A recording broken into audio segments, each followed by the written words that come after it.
Actuadores neumáticos lineales.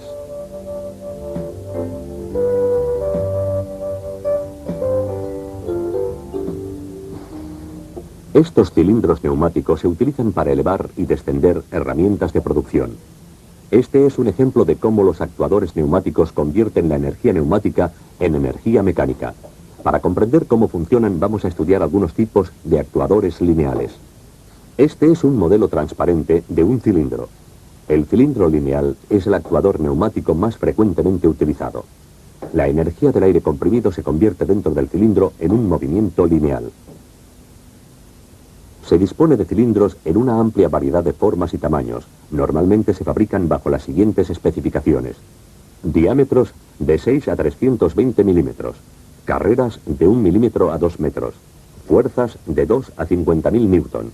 Velocidad del émbolo de 20 milímetros a 1 metro por segundo.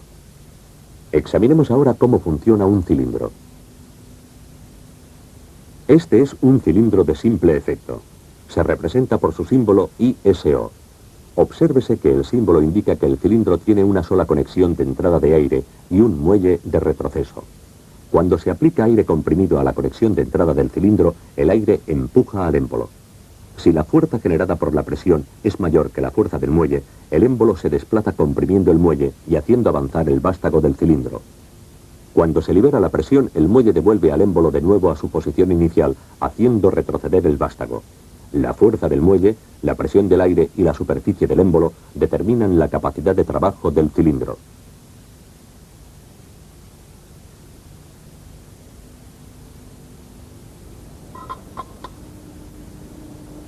Los cilindros de simple efecto solo pueden realizar esfuerzos en un sentido, el de avance.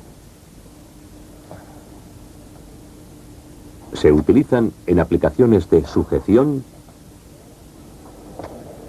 o de expulsión de piezas.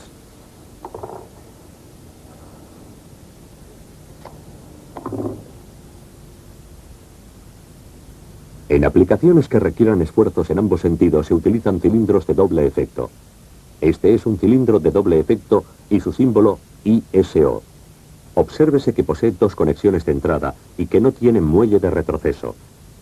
En el cilindro de doble efecto, la fuerza ejercida por el aire comprimido puede dirigirse a uno u otro lado del émbolo. Esto permite realizar trabajos en ambos sentidos. Observar que el área ocupada por el vástago reduce la fuerza generada en la carrera de retroceso.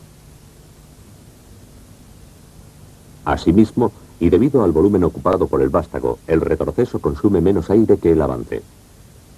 Cuando se selecciona un cilindro para una determinada función, debe tenerse en cuenta lo siguiente. Longitud de la carrera.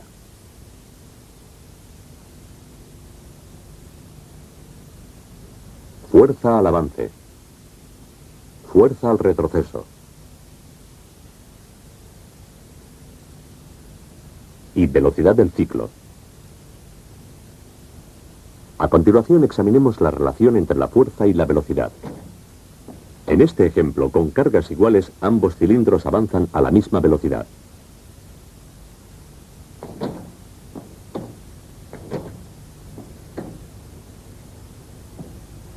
Si incrementamos la fuerza del de la izquierda, el cilindro avanza más lentamente.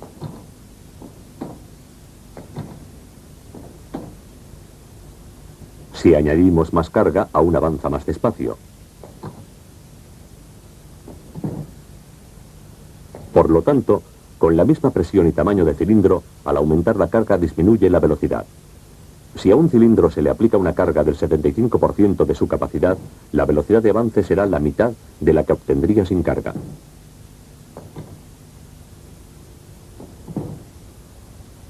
Veamos ahora el efecto de los cambios en la presión. Aquí, un cilindro avanza bajo carga con una presión de 380 kilopascal.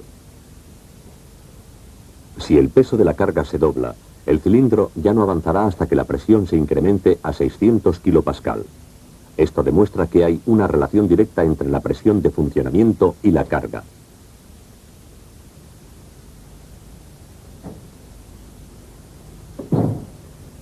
Ahora estudiaremos el efecto de los cambios en el diámetro del cilindro. Como diámetro de un cilindro, se considera su diámetro interior, o sea, el diámetro del émbolo. Estos dos cilindros tienen diferentes diámetros.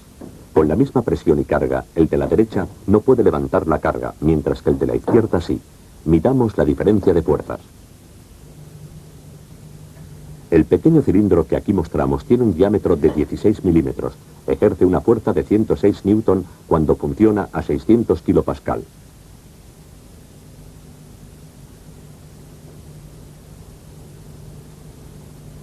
Un cilindro con un diámetro de 25 milímetros a la misma presión ejerce una fuerza de 262 newton. Cuando se aplica la misma presión a un cilindro de 32 milímetros, se produce una fuerza de 418 newton. Esta relación se muestra con la fórmula: la fuerza F es igual al área del émbolo A multiplicada por la presión P. El diámetro del émbolo afecta directamente a la fuerza, velocidad y consumo de aire del cilindro.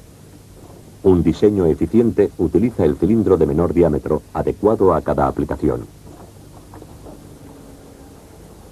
En esta máquina se utilizan diferentes tamaños de cilindro según el trabajo a realizar.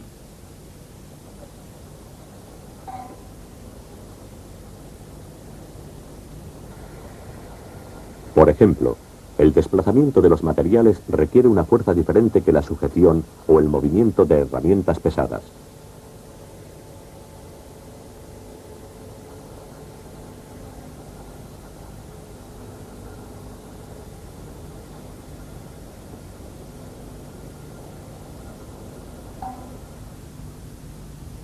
Hay algunas aplicaciones en las que no es admisible que el cilindro vaya a la máxima velocidad al final de su carrera.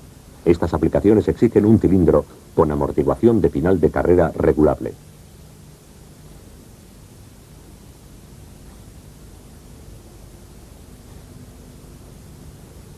Esta característica ralentiza el movimiento del émbolo al final de su carrera. La amortiguación de final de carrera se consigue reduciendo el flujo del aire de escape durante el tramo final de la carrera. Esto ocasiona una sobrepresión del aire en el cilindro que se opone al desplazamiento del émbolo.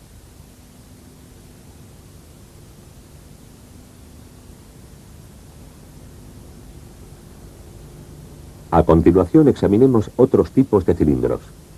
Por ejemplo, este cilindro de doble efecto posee doble vástago.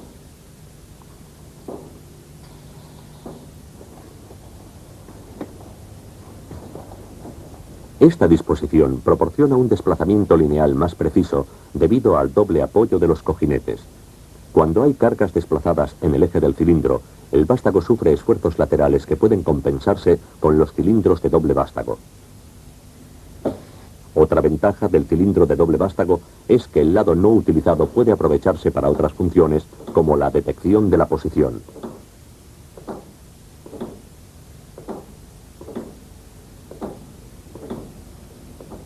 Otros tipos de cilindros tienen el vástago hueco. Estos pueden utilizarse para pasar los hilos de conexión de dispositivos montados al final del vástago. Por ejemplo, un electroimán.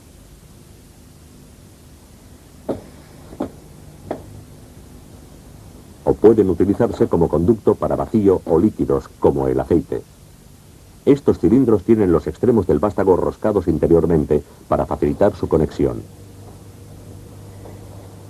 Este cilindro no tiene vástago.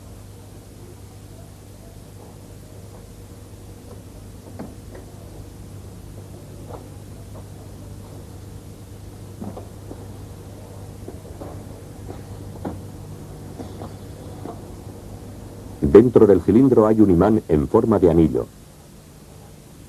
En la parte exterior del cilindro hay una pieza denominada corredera que también contiene un imán. Pueden alcanzar carreras de hasta 10 metros. Utilizando cilindros, también pueden alcanzarse posiciones intermedias. En esta aplicación, esto se consigue utilizando válvulas y varios sensores.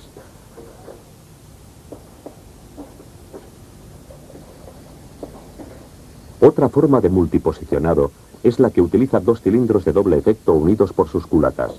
Si los cilindros son de carreras diferentes, esta disposición puede alcanzar 4 diferentes posiciones.